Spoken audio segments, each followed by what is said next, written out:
Nakapunta na ba kayo dito sa Dugong Uragon? Woo! Tara, silipin natin ang Dugong Bicolandia.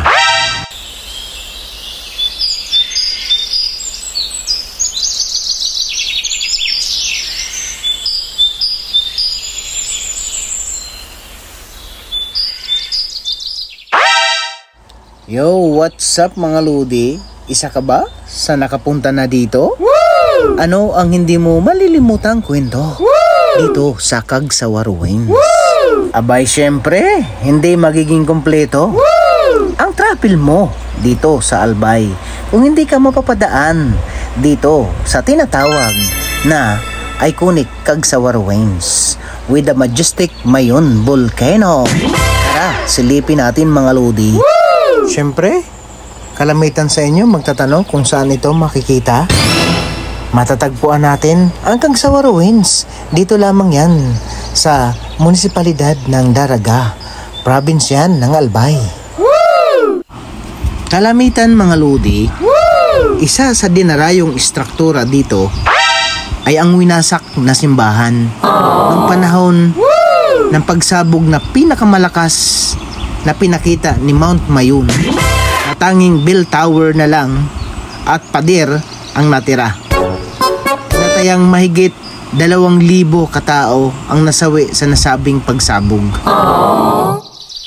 Imagine mga lodi, taong 1814 ng Pebrero 1, naganap ang nasabing pinakamalakas na pagsabog ng Mount Mayon dito sa Barangay Busay, Daraga, Albay, na kung saan tinabunan ng mga rumaragasang lahar at tepra ang buong kanayunan dito sa Cagsawa Ruins.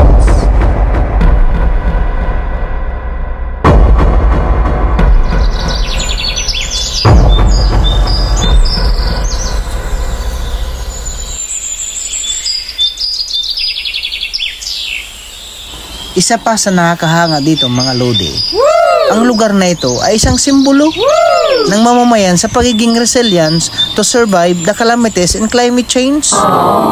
Kaya mga lodi, nakilala ang mga Bicolano sa anumang hamon ng buhay dala ng masamang panahon, mabilis itong makabangon kaya tinawag silang mga uragon.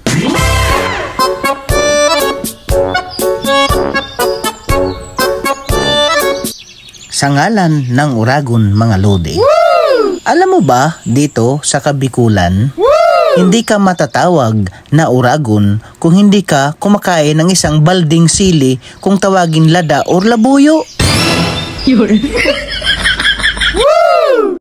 Alam nyo ba mga lodi, kilala rin ang bayan ng Albay na sikat nilang putahe na tinatawag na Bicol Express, na kung saan isa sa pinaka-importanting sangkap nito ay ang pinakamaanghang na sili.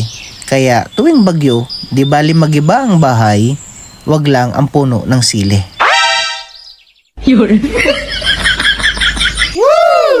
Kung sa lugar natin mga lodi, may iba't ibang pagdiriwang tayo or kung tawaging mga festival, but dito sa Daraga Albay, meron silang pinagdiriwang na kung tawaging taunang piyesta celebration ng Cagsawa Festival tuwing Pebrero ng buwan.